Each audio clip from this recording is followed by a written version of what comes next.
for context, neither of us are qualified at all to 100%. be speaking on any of this. Like, yeah. Don't look up any of our sources. Don't look up either of our backgrounds.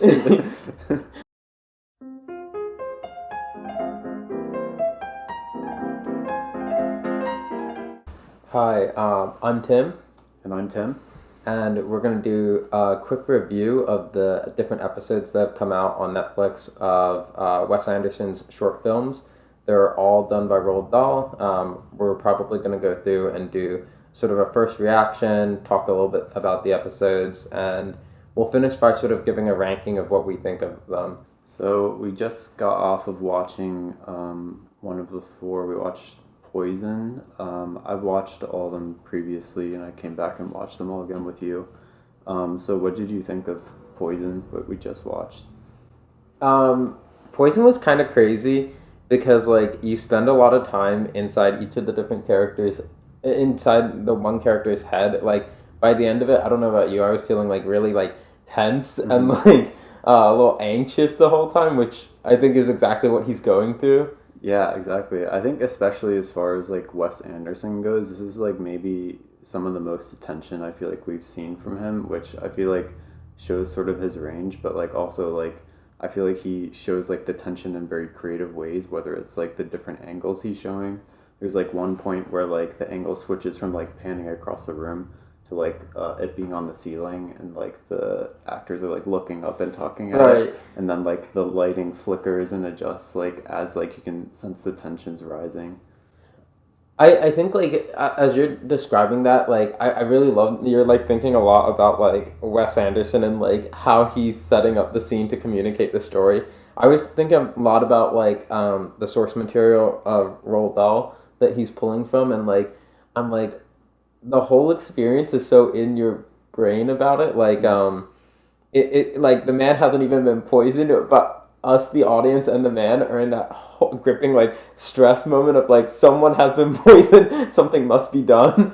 Yeah, exactly. I think like I also really appreciate sort of like the background context, not just in like the Poison short film, but I think in like a lot of them, I think it's very easy to like glance over. Like I think Poison takes place in sort of like a British colonized India, which like sort of sets the tone for like how the interactions go between the guy who has like the snake on him and then like the other characters, and then like it's not immediately noticeable, but like by the end of the movie obviously you see like it gets played into a lot more. Yeah, I was thinking a lot of the same thing about like background and context playing into it. Like I think a lot of times with authors, they have like a way of viewing and orienting towards the world, and like it sort of is present in all of their content. Like I think like I'm thinking of Steinbeck and like how a lot of times like he shows like the thing you love most is the thing that will hurt you the most. Like he does it with like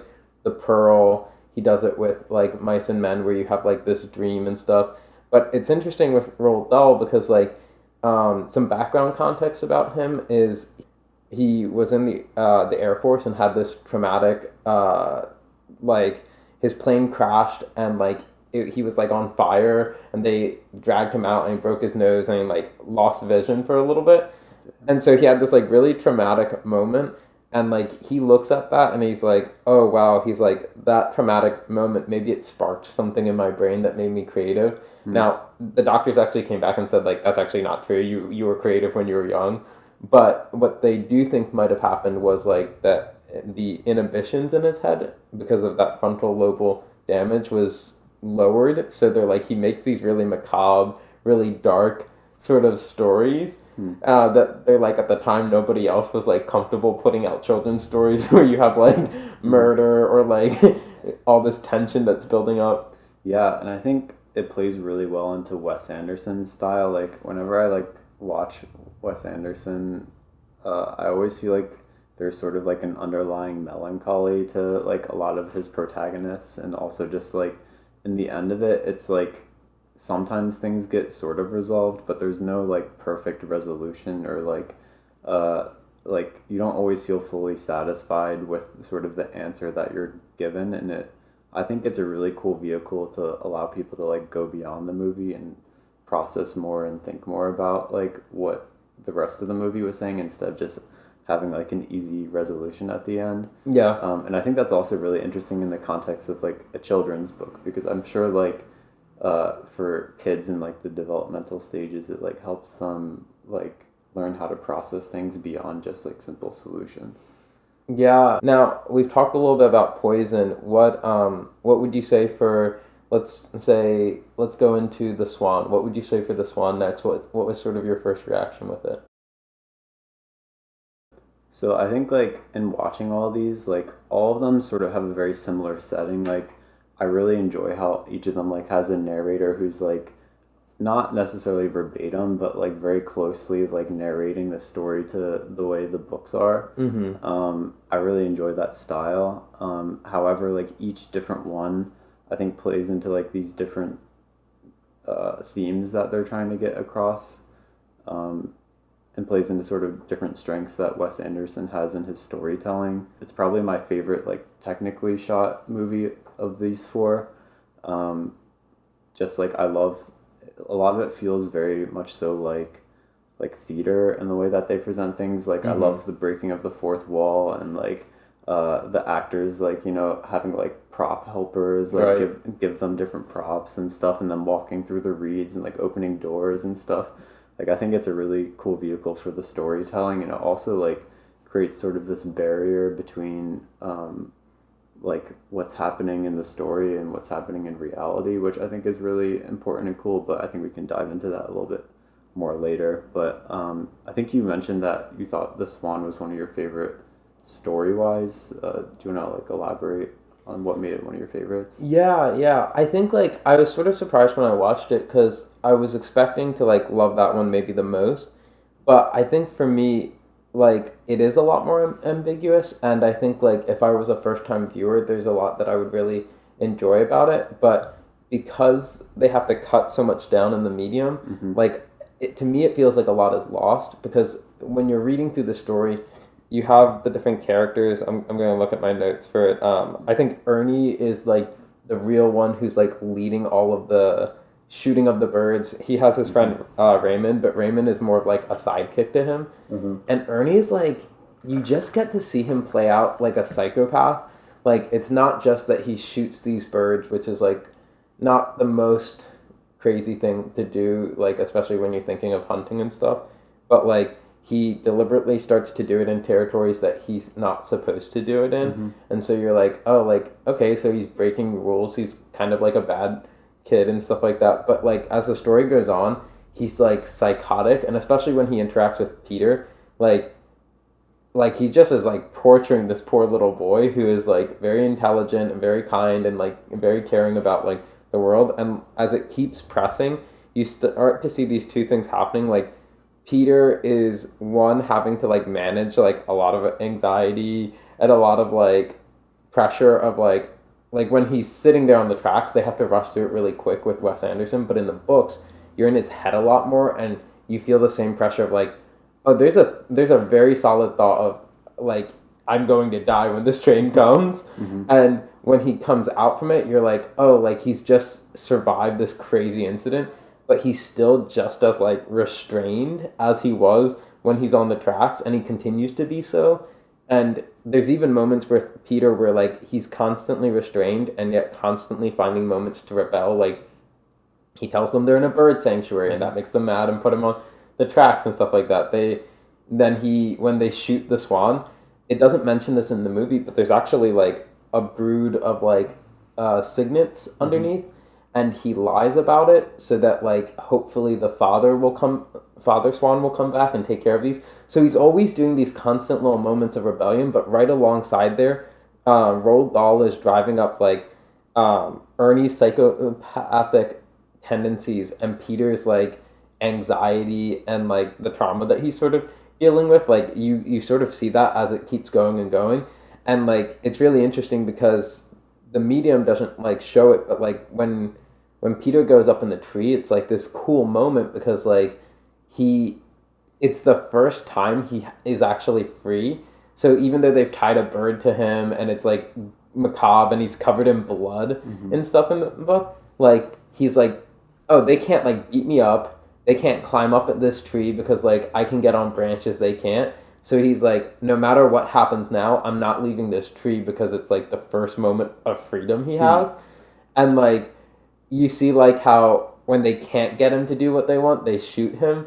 And in that moment, like this sort of like magical thing happens where like I was sort of thinking about it as like sort of a trauma release in the book where like he does it and he does one last rebellion and like for whatever reason he's able to then like become a swan and fly, and like the book has all these sightings from different people in the area who talk about this majestic big swan that they saw flying around, and it's like super different, whereas like I think Wes Anderson is painting him very quickly as like, look how brave he is, like even when he's shot, like his indomitable spirit survives, but like it misses all of that. Like it doesn't have as much impact if you don't see how much he has to go through, and if you don't see the buildup as Ernie as a villain. So I think that loses it a little bit for me. Oh, that's interesting. So, does he die in the end, do you think? Like, I think it is left ambiguous on purpose, but I wasn't sure. I was like, does this kid just die and, like, end up in his mom's backyard? Or is it, like, I don't really know. What do you think? He definitely ends up in his mom's backyard with a bullet hole in it and covered in, like, bird blood and tied to a swan. Yeah. I don't. In the book, it tends to. I sort of walked away thinking he survived, and like that's the moment of triumph and stuff. You never see like any justice dealt out to Ernie or Raymond, but Peter does. My guess was that he survived, but again, I think that's a little ambiguous. So like, and it's way more so in the short film. And I think it's really cool, like the symbolism that they use of like birds and flight as like sort of achieving that ultimate level of freedom in the end, which I think is like really well tied together. And even as you're saying it, you're making me think like all the other birds before that moment when they get shot, it's like an end to their freedom. But when he's shot, it's like enabling his freedom to go even further, because like he's shot and he falls from the tree, and instead of just like dying or being broken, he like transforms and like escapes the situation as like as a bird. And it's almost like, I don't know, like from that, before that point, he's consistently advocating and like standing up to them as like all these birds are losing their life, and then like in the end he's shot and like he doesn't lose his life, he gains the ability of flight and like can escape the crazy situation. I'll be honest, this one I haven't read, but Ratcatcher is another story by Roald Dahl. And it has to do with this village that is experiencing this problem with rats. And so they bring in a rat catcher who then explains that he's an expert in the business and goes ahead to try to do it. As he's trying to catch the rats, the method that he has suggested, which is soaking these poison oats into the haystack that there will be rats in, doesn't work. There's no dead rats. And so he then starts to, he feels his pride is wounded, so he explains all the ways in which, like, he has to kill rats. Okay, so we missed it completely, but, like, I guess in the background there's, like, posters of a missing person, and, like, what we've read or heard is that, like, the thing is, in the haystack, the body of that missing person is there, and so the rat catcher, as he's explaining midway through, realizes that the rats aren't eating the oats because there's something far more nourishing in the hay, which is this body that is being consumed, which again is like very, very dark, and like totally went over my head, at least on the first watch through. But I think that comes back to like, for this one, I think this one was super strong in the acting. Also, like, that rat catcher is like such a grimy king. Gotta love that guy. I was telling Tim that I watched it with my partner and their sisters, and as I was watching it, I was like, this is an awful first film if you have no context with Wes Anderson. And like that, by the end of it, they're like, don't give him the remote again, because it's just so creepy and the guy's so grimy. It's true. It's like that moment where you're like watching you suggest a movie to watch with your parents that you haven't seen before, and then there ends up being like a sex scene. Yep. Like, It was exactly that. It's like I lost all credibility in my taste. like, actually, why don't we just like go for a walk instead? Forget I said anything. At first glance, I think The Ratcatcher was probably my least favorite of the four, just because like I think both visually and story wise, I was less captivated by it. Even though like like a rat catcher saying that he can kill a rat without using his hands or whatever is a pretty wild thing. But I think just like the other ones are more visually stunning, and or this one leaves a little bit more to be desired in terms of like themes and like symbolism. But I do think like it's a really interesting experimentation with like what we focus on in the foreground versus like what the underlying story is at the back. I'm curious if you feel this way. Like after thinking about it in my head, I think like maybe the rat catcher and the poisoning. I think those two have the best acting of all of them because the rat catcher, like I think he does such an awesome job of like in his movements and the way he's speaking, in like and the story helps with this, but the things he's showcasing, like all of it, like you're like, yeah, this guy is definitely a human rat.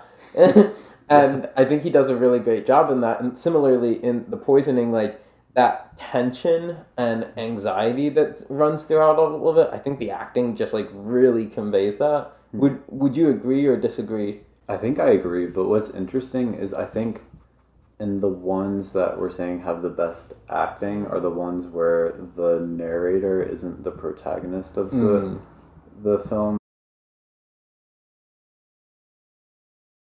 So Henry Sugar is, I think, the first one released and also the longest of the four movies. I think personally it's probably my favorite of them all. One thing that I noticed about it that I really enjoyed was sort of the different layering of storytelling in it. You're sort of reading about this story about Henry Sugar, but then Henry Sugar is also reading about this story about this person who like can see without his eyes. Right. What did you think of that? No, I think you're right. Again, like that's the first one. You showed me that one first, and sort of what you were saying about the swans show stuck out to me about like Wes Anderson's being so smart about like you could close your eyes for any one of these and like it reads like an audiobook.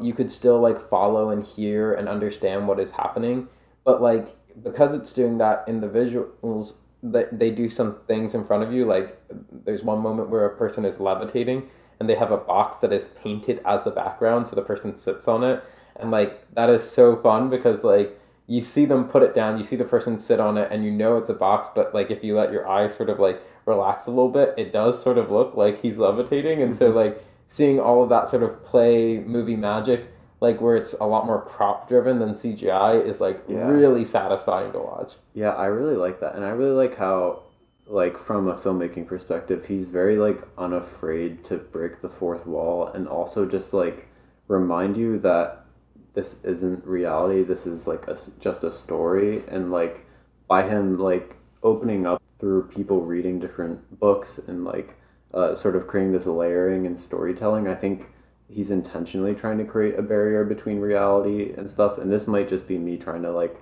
read into it more than it really is like anything. But I feel like in this time where like all of the media that we're consuming, whether it's movies that are trying to be more realistic with their CGI or like TikTok and like all the media that we're consuming that tries to draw you in, well, I really found it refreshing to like have this this storytelling method that sort of repels you from the story and reminds you that like this isn't what reality is, this is a story and it's supposed to be interpreted as. Dostoevsky with Crime and Punishment, where in that story like a character thinks that like man is ultimately evil and goes to commit a crime, and then he does it and finds that he's like immensely guilty and has to like turn himself in, and like the turning point is like, oh, maybe at the core man isn't evil, but maybe man is like has good in him that like is innate.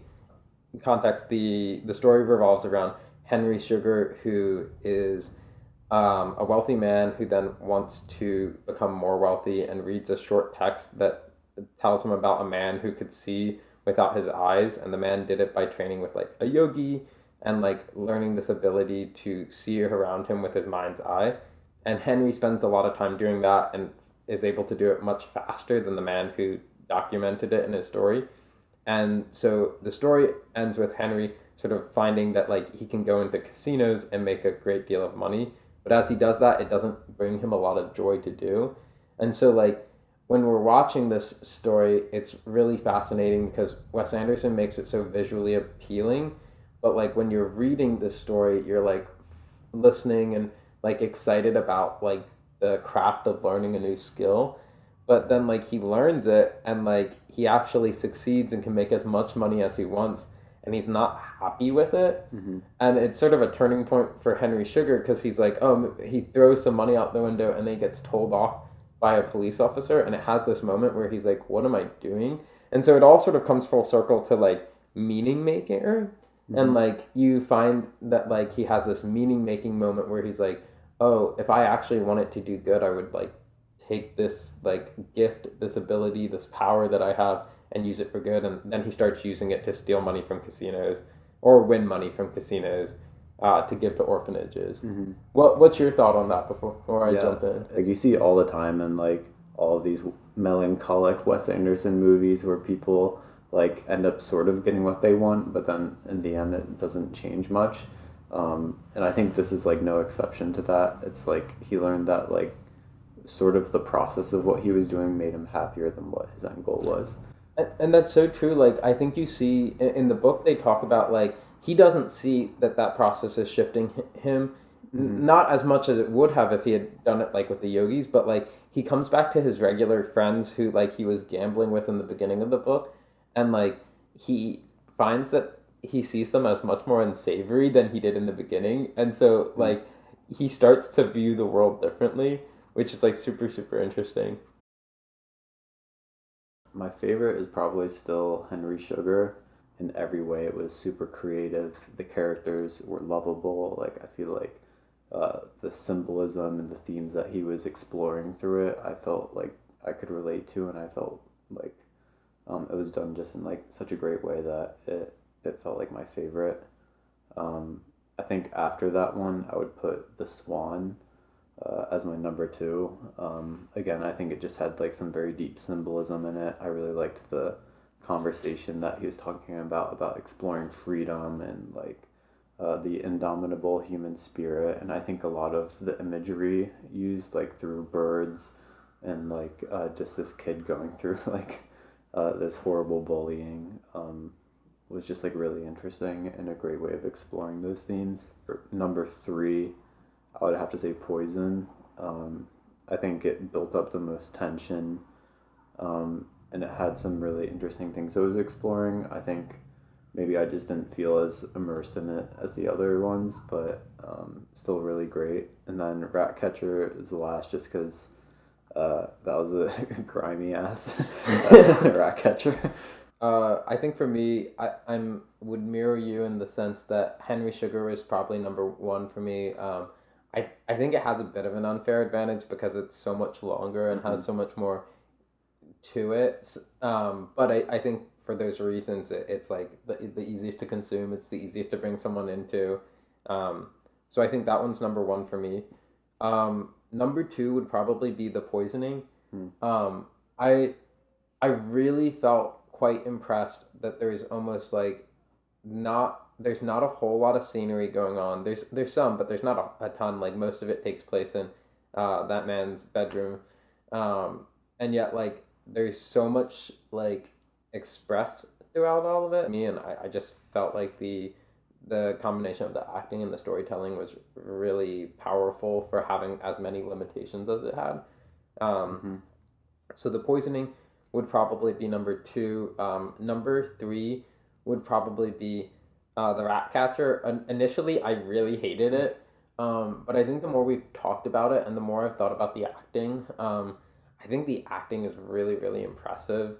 And while I don't know that like the symbolism for me was working so much, like I do think it's cool that there's so much going on underneath, and like it has rewatchability for that. I The Swan I think would be last for me. I say that while saying like the story itself, I think I would have ranked it way higher above the other ones, but just film wise, I came in with a bias and felt like a lot was lost in how they did it. Like that there was a lot of like character development lost and a lot of different parts of it that I really liked in the story that I wasn't seeing in the film. So I think that's probably how I would rank it. What would you say? Would you say you would recommend folks to watching this, or is there a certain something that you should bring to it if you want to enjoy it or want to watch it? Yeah, I actually do think that these are all worth watching. I think each one sort of plays to different strengths and like and the themes that they explore, and so I'm sure there's like one for everybody. Like if someone likes like something with sort of like an underlying mystery in the back, like Ratcatcher would be a great one. If someone wants like sort of more of a feel good, just like good kids story, I think Henry Sugar is a great one to check out. I think I wouldn't really recommend like showing Ratcatcher to anybody. Maybe just watch it alone in a dark room or something. But yeah, I definitely think they're worth watching. Yeah, I think similar the way you laid it out was really helpful of like different ones have different audiences, and I think that's my takeaway. Like I think Henry's Sugar is the easiest to consume, so I would say like that would be easiest to watch with anyone. Yeah, for sure. I think some of the other ones, I think all of them are good. I would say highest recommendation for Henry Sugar, and then would recommend all the other ones, but just coming in with the right headspace. Yeah, for sure. I definitely think people who like audiobooks, this is like a great format for like, exploring like really well shot films and like just very intentional with the way that they're filmed. Similarly, like I think you hit on a great point. Like I think readers and audiobook people will love it, but I also think a lot of like film buffs or like people who are like we don't know very much about theater, but I'm sure someone who does would get a lot more out of it. That would be our recommendations and review of the Wes Anderson short films on Netflix. I think that's the only spot you can watch them currently. Is that right? Yeah, it's just on Netflix. Thank you so much for watching. Feel free to like us, and subscribe. It would help us a lot. Yeah. And go check out the movies.